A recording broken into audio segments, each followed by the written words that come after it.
On ne peut pas parler de souveraineté nationale sans parler d'Europe, et c'est justement le thème de cette troisième table ronde. Le lien armée-nation est-il soluble dans l'Union européenne? Table ronde modérée par Merlin Santoro. Merlin est diplômé de Sciences Po Strasbourg et de l'École de guerre économique. Il est spécialisé sur les questions de relations et de sécurité internationale. Il accompagne les entreprises dans leur développement à l'international, notamment à travers l'implémentation de pratiques d'intelligence économique. Et il encadre la junior entreprise de l'École de guerre économique. Merlin, c'est à vous. Vous avez 35 minutes, sachant qu'un de vos intervenants a un train à prendre. Donc je vous laisse gérer. Mais je suis là, rassurez-vous, en backup. Merci beaucoup.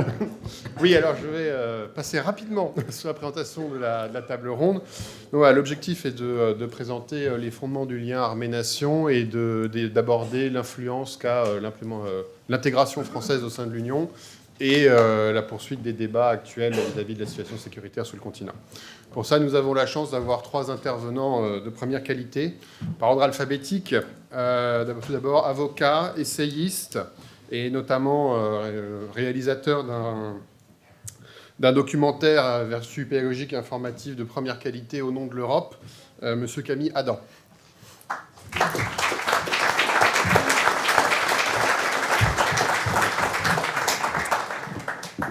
Ensuite, une des journalistes et essayistes et directrice de rédaction les plus attachées à l'idée de la France et à sa souveraineté, et directrice de rédaction de la revue L'Audace, Madame Natacha Polony.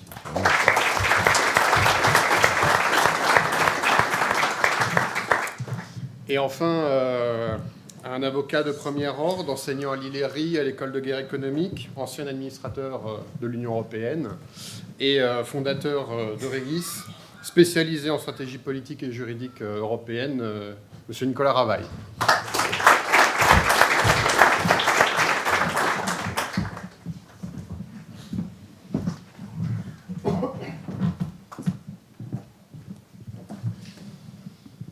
Merci donc à tous les 3 pour votre participation et merci à tous d'être là aujourd'hui. Donc je vais passer tout de suite à la première question, qui vise en fait à déterminer sur quel élément de la nation le lien entre le peuple et l'armée se développe-t-il, notamment au sein de notre société en France. Et Madame Polony, si vous voulez vous prononcer sur le sujet. Merci beaucoup. Écoutez, je pense que pour répondre à votre question, une personne s'est exprimée de façon admirable, c'est le Premier maître Philippe Hartz, puisqu'il a résumé exactement ce qui est contenu dans votre question, à savoir à quoi sert une armée. Et il n'y a pas d'armée s'il n'y a pas de nation. C'est-à-dire que c'est parce que nous constituons une communauté de destin qui a vocation à se protéger et à se perpétuer, que nous avons une armée. Et quand on regarde historiquement, depuis l'Antiquité, la forme des armées, on comprend qu'elle est intrinsèquement liée à la forme du régime politique. L'armée change en fonction de ceux qui exercent le pouvoir. Si vous lisez Homère, vous verrez que vous avez des combats de héros, et puis des soldats, mais qui sont chacun en fait soumis, qui appartiennent quasiment à la personne, l'incarnation de ce seigneur, de ce héros qui vient donc avec sa troupe. C'est avec Athènes, avec la démocratie, qu'apparaît le citoyen soldat, l'hoplite. Puis ensuite, la République romaine, le paysan soldat qui va défendre sa terre et qui va ensuite développer, étendre le modèle politique. Tout cela disparaît au Moyen-Âge, où on voit ressurgir d'ailleurs les armées de mercenaires, etc. Et la conscription, l'idée du citoyen soldat revient le 20 septembre 1792 avec Valmy. C'est-à-dire avec les citoyens qui se lèvent en masse pour protéger la jeune révolution contre la coalition des monarchies européennes. Pourquoi ce préalable ? Parce que, évidemment, la modernité a changé les choses et nous avons aujourd'hui une armée de métier. Donc le lien entre l'armée et la nation n'est plus exactement le même. On peut d'ailleurs se poser la question de l'implication de cette suppression de la conscription dans la façon dont les jeunes, les futurs citoyens projette l'idée de nation. Et c'était sans doute pas un hasard si la suppression du service militaire est intervenue à un moment où, en France et en Europe, il était de bon ton d'expliquer que la nation était quelque chose d'épouvantablement ringard et qui avait vocation à disparaître. C'est-à-dire que c'est parce que les pays européens ont cru, et les élites européennes, les élites françaises en particulier, puisqu'on a été pionniers dans cette idée-là, ont cru que le doux commerce allait rendre parfaitement inutile tout ce qui constituait le cœur de la souveraineté. C'est pour cela que nous avons petit à petit laissé se déliter ce lien entre l'armée et la nation. Donc je pense que nous ne sommes pas sortis, hélas, de cette période. Il y a un réveil extrêmement brutal, mais culturellement, nous allons payer encore longtemps l'abandon total de cette idée de souveraineté qui mérite d'être interrogée, d'être analysée, dans la mesure où ça nécessite de définir exactement quels sont les éléments de la souveraineté. Et ces éléments de la souveraineté, il y a évidemment la protection du territoire national, la définition des enjeux vitaux, mais il y a également la façon dont on permet à une armée de perdurer, la façon dont on permet à ce pays de ne pas dépendre des autres en cas de crise. C'est pour ça que penser la question de l'armée, de la défense, sans penser la question industrielle est une absurdité. J'ajouterais que nous sommes en train de détruire notre agriculture comme nous avons détruit pendant 30 ans notre industrie et que nous allons nous réveiller dans 10 ans, 20 ans en nous disant « Mon Dieu, il faut reconstruire des filières agricoles ». Petite parenthèse, si la France, qui a perdu toutes les batailles de la guerre de 100 ans, gagne la guerre de 100 ans, c'est parce qu'elle a la meilleure armée. Pourquoi elle a la meilleure armée ? Parce qu'elle a la meilleure agriculture. C'est-à-dire que la troupe est bien nourrie, elle est solide, et que l'intendance suit. Il y a là aussi un lien. Peut-être qu'aujourd'hui, il est moindre, mais malgré tout, nous ne réarmerons pas, nous ne défendrons pas cette souveraineté qui est le propre de toute nation libre si nous laissons détruire l'industrie, l'agriculture, si nous n'avons pas d'indépendance énergétique et d'indépendance technologique et numérique. Tout cela se pense ensemble parce que sinon, eh bien, nous ne sommes plus vraiment une nation, nous sommes soumis. Et historiquement, depuis la Seconde Guerre mondiale, notre problème, et on va venir, et je laisserai la parole aux autres, depuis la Seconde Guerre mondiale, en fait, la France a une vision un peu particulière de cela. C'est-à-dire que nous avons des voisins pour qui ce lien fondamental entre souveraineté du peuple et souveraineté de la nation, donc conception du régime politique comme étant lié à l'indépendance de cette nation, ne se pose pas de la même manière. Nous n'avons pas bien compris ce qu'impliquait le fait que nos voisins allemands soient, depuis 1945, en fait, une colonie américaine à bien des points de vue. Et nous n'avons pas compris à quel point cela risquait de créer un malentendu absolu qui se résume dans ces termes merveilleux de couple franco-allemand qui, évidemment, ne repose strictement sur rien. Mais je laisse mes deux voisins compléter. Comme vous voulez. Nicolas, si vous voulez oui, merci. Bonjour à tous et merci aussi pour votre invitation. Donc évidemment, c'est moi qui dois prendre le train. Et comme c'est pour rentrer à Bruxelles, ça va m'attirer un courant de sympathie absolue. Mais j'ai une certaine habitude. Mon collègue marseillais disait toujours, d'ailleurs, il disait, tu sais, le pire des hivers que j'ai passé, c'est un mois de juillet à Bruxelles, tu sais, quand la pluie est tiède. Donc vous pouvez comprendre que moi, j'ai pris une dose de vitamine D extraordinaire, rien contre la gare, là, ici. Et que ça va changer après, donc quand même, voilà. Bref, c'est pas d'ailleurs non lié à notre sujet, et essayer de rebondir sur ce que disait Natacha, peut-être avec un angle qui est un prisme qui est le mien, qui est juridique. De toute façon, il n'y a pas de possibilité d'avoir une armée européenne dans les traités. Ça, c'est pas possible. On peut pas, et il faut pas, parce qu'il n'y a pas de nationalité européenne. Il y a une citoyenneté européenne qui se construit, qui est discutable d'ailleurs, qui n'est pas sans être problématique, même dans les voies. Je peux comprendre peut-être à la limite les élections locales, les élections européennes, ça c'est totalement anormal qu'un Français qui réside dans un autre pays de l'Union européenne puisse pas voter dans son pays. Enfin, c'est ce qu'ils ont réussi à faire en dissociant la nationalité de la citoyenneté. Et ça c'est une erreur absolue. Il faut bloquer ça. Même si le droit, in fine, ne permettra pas d'avoir une armée européenne. Il n'y a pas non plus de volonté d'avoir de la souveraineté européenne. Les Européens, à l'exception de la France, en tout cas pas tous les Français, mais une catégorie de Français par pur fantasme, par déni, il faudrait appliquer ce que les psychologues appellent le principe de réalité. Il n'y a pas de volonté, parce que l'Europe, c'est une puissance commerciale qui gagne beaucoup d'argent aux États-Unis.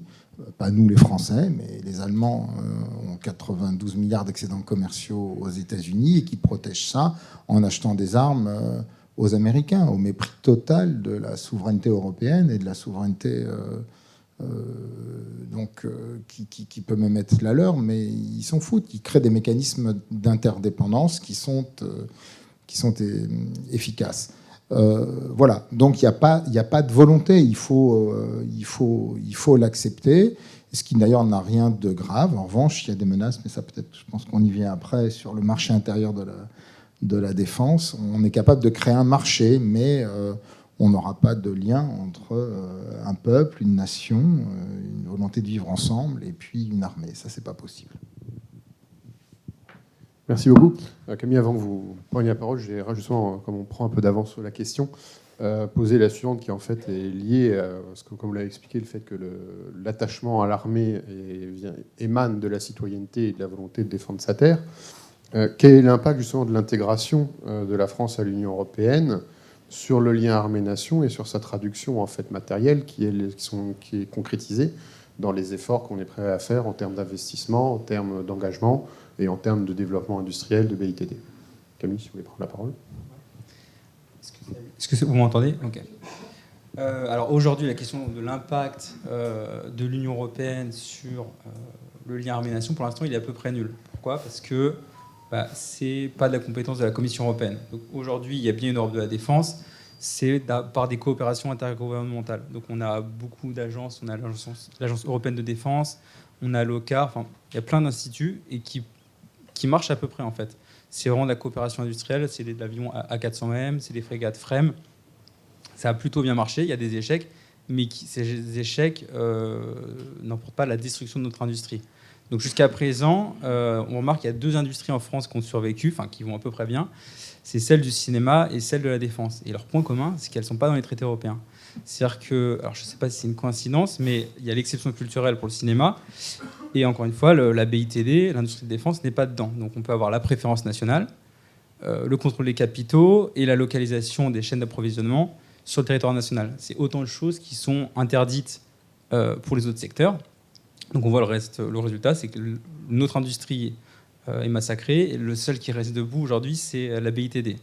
Donc quand, pour la première fois depuis 1954, on a la Commission européenne qui dit « Ah tiens, je vais m'y intéresser », faut que tout le monde soit sur ses gardes, et en premier lieu le ministère des Armées, l'armée française et tous les industriels. Parce qu'aujourd'hui, il y a plusieurs projets en ce moment. Donc, je dis à date, au moment où on se parle, il n'y a pas d'impact. Mais l'impact, il est imminent, puisqu'il y a en ce moment à Bruxelles, il y a la discussion de 2 règlements européens. Un qui s'appelle SAFE et un qui s'appelle EDIP, qui, pour la première fois, prévoirait des pouvoirs supranationaux de la Commission européenne sur l'industrie de défense. Parce que, évidemment, l'industrie de défense, parce qu'ils n'ont pas le droit, évidemment, d'aller sur le terrain de l'armée, donc ils biaisent et ils rentrent en disant, voilà, l'industrie de défense, c'est de l'économie, je suis compétent, et donc je fais ce que je veux. Et c'est ce qui se passe. Donc le projet a été déposé au Parlement et au Conseil de l'UE. Et c'est là où, à mon avis, il faut se méfier. Parce que le scénario que je crains pour l'industrie de défense française, c'est un scénario à la EDF. EDF, il a fallu 4 directives pour casser EDF. Là, on est à EDIP 1, donc, qui n'est pas encore voté, mais qui va être voté, c'est une certitude. Il y aura EDIP 2, il y aura EDIP 3, et peut-être qu'à EDIP 4, on sera mort. Donc, ma crainte, c'est que les industriels français, comme EDF, se disent « Ah bah c'est bon, on est quand même assez puissant, on a Thales, Safran, Airbus, etc. Ça va bien se passer, on va rouler sur tout le monde. » C'est pas grave, c'est ce qui s'était passé avec EDF. Et on a vu le résultat. Ce que ne voient pas forcément les industriels français ou le ministère des Armées, c'est que donner du pouvoir à la Commission européenne, c'est donner du pouvoir aux industriels. Et en général, c'est donner du pouvoir aux industriels allemands. Parce qu'eux connaissent les arcanes de la Commission, parce que c'est un fonctionnement fédéral, donc ils ont relativement l'habitude. Et ça fait 30 ans qu'ils grenouillent là-dedans. Et ils joueront à des règles auxquelles nous ne sommes pas habitués. Donc, à mon avis, on part déjà assez perdant, même si on a une avance compétitive. Donc, le programme SAFE que j'ai évoqué, c'est quoi? C'est subventionner nos concurrents. En fait, c'est donner de l'argent, c'est 150 milliards de commandes publiques pour les Coréens, pour les Américains et aussi pour les Allemands. Et ça sera aussi un peu pour les Français. Mais il faut savoir que les Français, on n'a que 12% des parts de marché au niveau européen, en termes d'exportation. Les Allemands, ça doit être 40%. Donc, en fait, on a le marché du grand export, on vend au monde entier sauf à l'Europe. En fait, c'est ça qui se passe. Donc ma crainte, c'est que les 150 milliards d'euros, est-ce que les industriels français vont les capter? Je ne sais pas. Mais c'est sûr, c'est que l'Allemagne a un appétit monstrueux sur sa BITD. Ils ont un soutien, donc il y aura les 150 milliards. Il y a les 100 milliards qu'ils ont mis de côté dans un fonds, j'ai parfaitement oublié le nom en allemand. Et il y a les 500 milliards là, pour les infrastructures pour les années à venir. Donc l'Allemagne a un pouvoir d'achat monstrueux. Il y a des entreprises comme Rheinmetall qui font des acquisitions rampantes chez nos industriels. Et à mon avis, ce n'est pas tant qu'on va s'affaiblir, c'est que nos concurrents vont se renforcer. Et ils vont avoir un pouvoir d'achat énorme. Et à mon avis, d'ici quelques années, on finira par avoir des dépêches AFP du genre Safran cède sa filiale, Intel, aux géants allemands. Et ça va se multiplier. Et en fait, on va perdre notre chaîne d'approvisionnement qui va s'européaniser. Et si on n'a plus une BITD française qui s'éclate au niveau européen, on en perd son contrôle. Et donc, on casse l'armée. Pardon, je parle trop. Non, c'est pour synthétiser et rebondir, qui est qu'effectivement, un des témoignages du lien d'un peuple vis-à-vis de son armée, c'est le fait effectivement qu'il y ait des investissements industriels pour produire le matériel qu'utilise l'armée, parce que l'armée, c'est pas que des hommes, c'est aussi des moyens, c'est des capacités de projection, ce sont des armements. Comme dit, c'est un engagement pour donner ou recevoir la mort, donc on ne la donne pas forcément à main nue, surtout de nos jours. Et donc ce lien est très fort matériellement. Ça dit, on voit aussi que par exemple l'Allemagne qui a annoncé des très grands plans de réarmement très bien financés se confronte à ce manque de lien en fait entre l'armée et la nation, même entre le peuple et l'armée. Et du coup, la question c'est au sein de cette intégration européenne, à quel point en fait la différence de nature entre les liens qui unissent les différents peuples européens avec leur armée peut jouer d'une part en faveur de la France et d'autre part contrecarre le projet qui a longtemps été porté par la France d'Europe de la défense et d'union européenne sur ce sujet-là. La question, c'est de savoir ce que nous incarnons en tant que nation et en tant que groupement de nations, confédération de nations, puisque l'Europe, normalement, devrait être cela, et que sa structure hésite, en fait, pour l'instant, entre fédéral ou confédéral. Ça n'a pas été tranché, et on voit à quel point, et Camille Adam le démontrait à l'instant, la Commission européenne, petit à petit, empiète et gagne du terrain pour essayer de sortir de ses prérogatives. L'enjeu étant là dans les décisions qui vont se mettre en place à propos de ce marché de la défense, par exemple, la question de savoir qui décide du droit d'exporter, à qui on peut exporter des armes, ce qui est un enjeu essentiel, puisqu'il s'agit en fait d'une question de vie ou de mort. Sommes-nous capables de décider si nos ennemis auront à un moment donné les meilleures armes que nous avons produites parce que nous leur aurons vendues? Ça, c'est un élément de souveraineté fondamentale. La Commission européenne est en train d'essayer de grignoter pour avoir la main là-dessus. Derrière, qu'est-ce que ça signifie? En fait, le problème vient de la culture même des différents pays européens. Notre problème, et je pense que Nicolas Ravaille le dira bien mieux que moi, avec des exemples précis, c'est que non pas, ce n'est pas que l'Europe soit faible dans le monde actuel et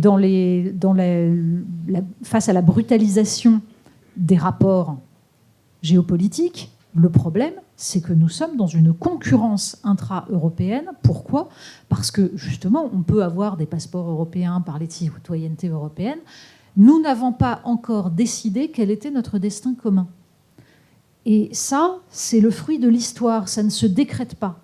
À partir de là, l'Union européenne n'étant pas fondée sur le sentiment d'un destin commun, elle se fonde sur le marché. L'idée que nous sommes des consommateurs, et elle a été entièrement structurée autour de cet impératif de protection du consommateur, quel qu'il soit. Et donc, la non-concurrence, par exemple, et la destruction systématique de tout champion européen vient de ce dogme absurde qui consiste à croire que la concurrence va faire baisser les prix, et comme nous ne sommes plus des citoyens, nous sommes juste des consommateurs, ce sera forcément bénéfique. Nous dépendrons de tout, nous ferons venir tout d'ailleurs, mais ça n'est pas grave, ce sera à bas prix. Donc, tant que nous ne réfléchirons pas au fait que nous n'avons pas les mêmes intérêts que nos voisins européens, nous ne pourrons pas, à l'échelle européenne, essayer de défendre non seulement nos intérêts français, mais ce qui relève, à mon avis, étant donné l'état actuel du monde, des intérêts de l'ensemble des citoyens des pays européens.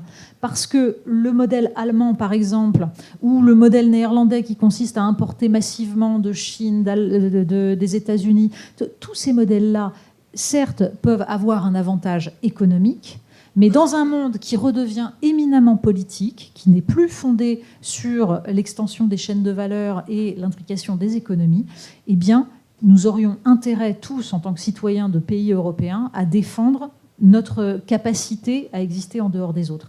Pour l'instant, nous ne le faisons pas, sans doute parce que les gouvernants français ne font pas leur travail, c'est-à-dire ne se battent pas pied à pied au sein de ces instances européennes pour essayer de limiter les mécanismes que Camille Adam décrivait à l'instant. Oui, merci. Je vais peut-être, je vais compléter un petit peu peut-être le propos avant de devoir repartir. C'est quand même un front, hein, quand même, je remonte dans le front bruxellois, mais il y a à la fois un enjeu politique très clair, où il faut qu'il y ait une mobilisation, et le politique français, il comprend quand il y a une mobilisation dans le pays, d'où l'importance d'ailleurs de la voix et de l'engagement de Natacha Polony dans les médias pour défendre les intérêts du pays avec beaucoup de justesse. Mais il y a aussi un risque pour ceux qui sont entrepreneurs, qui sont dans cette dynamique, dans les réseaux d'entreprises. On a vraiment la face à une logique de contournement de la loi. L'Institut Bruegel a déjà prévu un contournement du droit européen si on ne peut pas créer un marché intérieur, et ça va se faire par les financements. C'est un clin d'œil avec... Tout à l'heure, on évoquait le métier de spécialiste de gestion des fonds européens. C'est de la guerre économique. C'est de la guerre économique. C'est pas vrai de dire d'ailleurs qu'il n'y a pas d'argent en France. On a de l'argent. Il faut bien l'irriguer. Le plus important aujourd'hui, c'est que l'État et les territoires, les collectivités territoriales en particulier, les régions, ont un rôle déterminant pour vous accompagner comme opérateur économique sur ces marchés-là. Il va y avoir des évolutions qui sont extrêmement dangereuse à travers les logiques de financement européen. La première, c'est ce qui m'avait marqué. D'ailleurs, quand je travaillais pour la Commission européenne, mon chef d'unité m'avait dit, on gérait les fonds européens de la recherche civile, il m'avait dit, bon, tu vas leur dire qu'on garantit la confidentialité, mais qu'il ne faut pas nous croire. Gloops, quoi. Monsieur la Commission européenne, je dois dire ça. Il dit, bah oui, parce que les experts signent des accords en disant que c'est du droit, ils ne peuvent pas utiliser ça, d'accord, mais ce n'est pas parce qu'ils ne peuvent pas l'utiliser qu'ils ne l'ont pas vu, qu'ils ne peuvent pas en reparler, qu'ils ne peuvent pas diffuser l'information. Donc, il y avait des porosités, et heureusement qu'on le disait d'ailleurs. Il faut savoir que tout ce que vous soumettez en matière de défense est audité par des cabinets anglo-saxons, américains. Tout ce qui est programme de la DG Défi de la Commission européenne est audité par des cabinets anglo-saxons qui sont soumis à l'extraterritorialité et au droit. On a des outils pour se défendre. Moi, je peux faire un clin d'œil à mon confrère Charles Cuglioli, qui est aussi avocat au barreau de New York et de Paris, qui maîtrise ça très bien et qui sait comment on se défend dans ce contexte-là. Mais bon, rien n'est gratuit. Et c'est par la question des financements. Ils projettent de créer une grande banque une grande banque pour financer les entreprises de défense. Mais cette grande banque, c'est pareil. Elle fonctionnera avec des règles de reporting où on saura toutes vos vulnérabilités, en fonds propres, en techno, en brevet. Enfin, tout sera su. Donc ça, c'est la première des choses sur laquelle il faut être extrêmement vigilant. Si ce n'est que le meilleur conseil quand même que je peux vous donner, c'est d'être offensif. Les juristes, on est formés, nous, à une culture quand même assez défensive à la base, mais soyez offensifs. Alors autant, il y a beaucoup de mises en garde à vous donner, comme celle que je viens de faire, pour autant, vous n'avez pas le choix. Il n'y a pas de lien entre l'armée, la nation et l'Europe, mais en revanche, la souveraineté, c'est avoir la propriété intellectuelle, c'est produire sur son sol sans composants étrangers, ITAR, et c'est acheter ce qu'on produit. Les Allemands, ils n'achètent pas ce qu'ils produisent, même ce qu'ils coproduisent avec nous. Ils n'achètent pas les hélicoptères européens, ils achètent des Apaches américains. Et c'est ça qui fout en l'air la souveraineté européenne. Et pourtant, vu les masses financières qui arrivent, il faut aller dans les programmes européens. Vous n'avez pas le choix parce que vous n'y allez pas, vous allez laisser vos concurrents y aller. Et ils reviendront contre vous. Et ils reviendront contre vous, souvent en partenariat d'ailleurs avec des Américains. Les règles sont complètement bidons, de 65% de composants européens, 35%, enfin tout ça. Non, mais des composants européens, on n'est même pas d'accord sur les définitions. Ça peut être américain produit en Europe, ça sera dans les 65%. Et on sait très bien qu'il suffit d'un seul pourcentage de composants stratégiques pour être dépendant. Donc tout ça, c'est fantoche. Vous allez avoir peut-être ce qui est plus dangereux pour vous et qui n'est pas observé en France, c'est l'ouverture des fonds de cohésion, des fonds structurels, au financement de la défense. Ça veut dire que demain, ces entreprises-là, et c'est le modèle de l'Ostpolitik allemande, c'est comme ça qu'ils se sont développés. Ils vont aller chercher des relais de croissance dans des pays d'Europe qui sont extrêmement bien dotés en fonds européens. Notre argent, hein. Nous, Français, on est contributeurs nets. Donc quand je vous dis d'y aller, c'est aussi pour aller rechercher l'argent du contribuable français qui se trouve là-bas pour vos intérêts. Ce n'est pas des délocalisations, ce sont des relais de croissance. Si vous ne profitez pas de ces relais de croissance-là, si vous ne grandissez pas, vous allez mourir parce qu'eux vont grandir en face et ils vous attaqueront. Quoi qu'il arrive, ils vous attaqueront. Et je dois même pousser le vice pour ce qui n'est pas d'extrêmement stratégique, à vous dire que vous aussi, vous devez travailler peut-être avec des pays tiers, peut-être avec des non-européens contre des Européens, parce que c'est la règle du jeu et qu'on n'a pas réussi à la changer, et que c'est ça où on meurt et qu'il faut tout, sauf votre disparition. On a besoin de vous. Vous êtes le cœur essentiel de ce qui nous reste le plus comme souveraineté, mais pas étriquée, intelligente, dynamique. Cette indépendance-là, la France, elle la met quand même souvent au service de l'intérêt général européen. Sauf que ça demande de ne pas être naïf, d'être volontaire, d'être actif. Donc ces programmes, il faut y aller. Soyez très vigilants sur les fonds de cohésion. Soyez aussi vigilants sur le Fonds européen de défense qui était évoqué tout à l'heure. Camille a évoqué les autres programmes. Vous avez aussi des programmes de la BEI, quand même pas normal. C'est la Deutsche Bank qui a eu la première enveloppe de 500 millions d'euros de la BEI pour financer les PME. Je crois que maintenant, BPCE en a une de 300, ou devait en avoir une de 300. Là, il faut y aller, quoi. Il faut y aller. Je suis désolé, je dois vous quitter, mais j'ai publié longuement là-dessus dans le journal La Tribune avec Michel Cabirol qui m'y avait poussé. Donc vous avez 6 chroniques très détaillées qui reprennent peut-être le propos dans ce qu'il a de plus concret, de plus utile sur le plan opérationnel. Mais en tout cas, merci beaucoup. Il faut y aller, Nicolas. Je vous laisse. Merci, Nicolas. Merci beaucoup.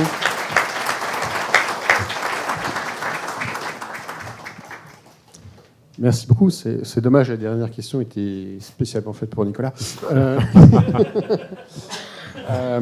Sur les moyens de l'Union européenne, en fait, de recréer ou de faire perdurer ce lien malgré une intégration plus profonde, parce qu'on le voit et on le dit depuis le début, l'Union européenne, à travers la Commission et les programmes de financement, dispose d'un pouvoir politique, décisionnel et de direction industrielle extrêmement puissant.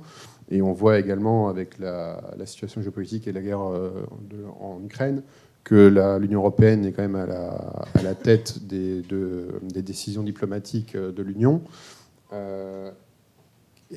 Est-ce que l'Europe dispose, avec tous ces éléments et tous ces arguments, des ressources pour créer ou recréer un tel lien à son échelle, ou est-ce que toutes les dissensions et toutes les différences qu'on énumère depuis le début de la table ronde sont trop fortes pour y arriver?